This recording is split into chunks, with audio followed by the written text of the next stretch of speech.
నారదుడు చెప్పిన ప్రకారం పార్వతి తన చెలికత్తెలను వెంటబెట్టుకొని శృంగతీర్థానికి వెళ్ళి పంచాక్షరి మహామంత్రం జపిస్తూ తీవ్రమైన తపస్సు చేయసాగింది.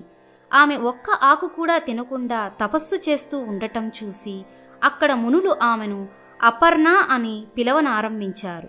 ఒకనాడు మేనకా హిమవంతులు తమ కుమార్తెను చూడవచ్చి ఆమె శుష్కించి ఉండటం చూసి భయపడి, అమ్మా, ఆహారం కూడా మాని ఎందుకు ఈ ఘోర తపస్సు చేస్తున్నావు? మన్మధుణ్ణి మసి చేసిన శివుడు నీ పట్ల అనుగ్రహిస్తాడా? అతను విరాగి, దయాహీనుడు, ముక్కోపి, అందని పండుకు ఎందుకు ఆశిస్తావు? ఇంటికి వచ్చేయి అన్నారు. పార్వతి ఈ మాటలు విని, మీరు మొదట నాతో ఏమన్నారు? శివుడికి నన్ను ఇచ్చి పెళ్లి చేస్తామనలేదా? నా తపస్సుతో నేను ఆయనను మీ అల్లుడిగా చేస్తాను. నా కోసం ఏమాత్రం దిగులు పడక మీరు ఇంటికి వెళ్ళి సుఖంగా ఉండండి అని తన తల్లిదండ్రులతో అన్నది. ఈలోపుగా శివుడు పార్వతిని ఎలా పెళ్లి చేసుకోవాలి అని మదనపడిపోతున్నాడు. అప్పుడు బ్రహ్మ, విష్ణు, దేవేంద్రాదులు శివుడి వద్దకు వచ్చి అతని వల్ల మర్యాదలు పొంది, మహేశ్వరా, నువ్వు పార్వతిని పెళ్లాడి లోకాలకు మేలు చెయ్యవెందుకు? నీకు పుట్టిన కొడుకు చేత తప్ప చావు లేకుండా తారకుడు వరం పొంది ఉన్నాడు. వాడు చస్తేనే కాని లోకాలు సుఖపడవు అన్నారు. ఈ మాటలకు శివుడు లోపల సంతోషించి కూడా పైకి వారితో, పెళ్లాడితే తపస్సు సాగదు, మన్మధుణ్ణి జయించవచ్చుగాని స్త్రీల చూపుల బాణాలకు తట్టుకోవటం కష్టం.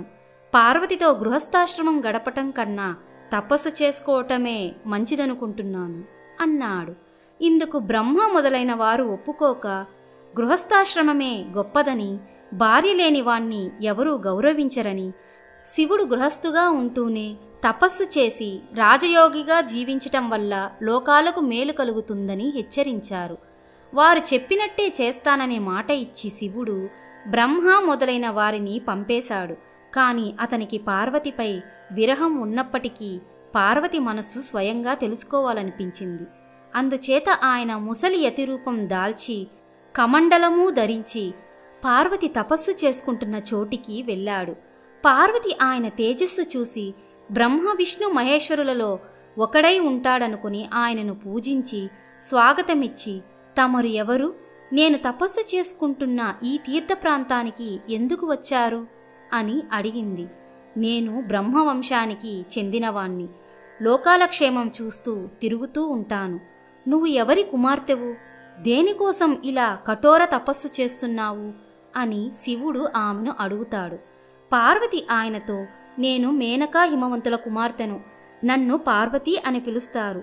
ఈశ్వరుడు కైలాసం మీద తపస్సు చేస్తూ ఉంటే నేను ఆయనకు పరిచర్యలు చేస్తూ ఉండేదాన్ని. ఒకనాడు మన్మధుడు ఆయనను తన పంచబాణాలతో కొట్టేసరికి ఆయన మన్మధుణ్ణి తన ఫాలాగ్నితో దహించాడు. తరువాత నారదుడు పంచాక్షరీ మంత్రం ఉపదేశించగా ఆ మంత్రాన్ని జపిస్తూ శివుణ్ణి భర్తగా పొందటానికి ఇక్కడ తపస్సు చేస్తున్నాను. ఇంతగా తపస్సు చేసిన శివుడికి ఇంకా నా పైన అనుగ్రహం కలగలేదు. అందుచేత అగ్నిప్రవేశం చేసి ఈ దేహం చాలించాలనుకుంటున్నాను అని చెప్పింది. శివుడు ఆమెతో, నువ్వు చాలా పొరపాటు చేస్తున్నావు. ఈశ్వరుడు విరాగి, తపస్సు చేసుకునేవాడు. నువ్వు నీ తపస్సుతో లోకాలకు ప్రమాదం కలిగించే కన్నా ఇంటికి తిరిగి వెళ్ళి దేవతలలో ఒకరిని వివాహం చేసుకోవటం మంచిది అన్నాడు. ఇక మీరు వెళ్ళవచ్చు, నేను నా అభిప్రాయం మార్చుకోను అన్నది పార్వతి చిరాకుపడి. అలాగే వెళ్తాను, కానీ వెళ్లే ముందు నీకు కొంత హితం చెప్పాలి. శివుడు పట్టుబట్టలు కట్టడు, చర్మాలు ధరిస్తాడు. ఎక్కి తిరగటానికి ఎద్దు తప్ప మంచి వాహనం లేదు. దయ్యాలను, భూతాలను వెంట వేసుకు తిరుగుతాడు. ఒంటికి గంధం పూసుకోడు, బూడిద పూసుకుంటాడు. అతన్ని పెళ్లాడి ఏం సుఖపడతావు అన్నాడు శివుడు.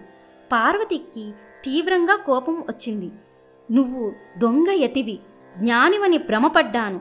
శివుడు అష్టైశ్వర్యాలు కలవాడు.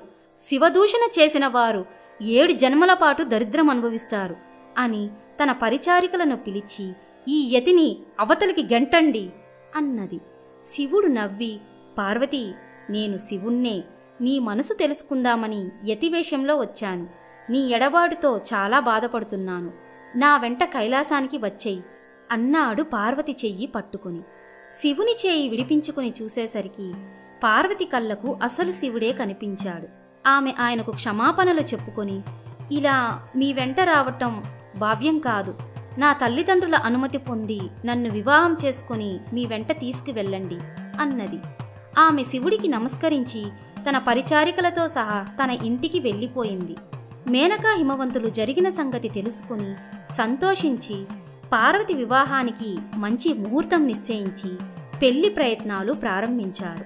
శివుడు కూడా కైలాసానికి తిరిగిపోయి ప్రమద గణాలతో మన్మధుడు తనను పూలబాణాలతో కొట్టినది మొదలు తన మనసు పార్వతీ మీద లగ్నమై తపస్సు మీదికి పోవటం లేదని, పార్వతిని వివాహం చేసుకోగోరుతున్నానని, అందుకు సప్త మహర్షుల మధ్యవర్తిత్వం కావాలని అన్నాడు.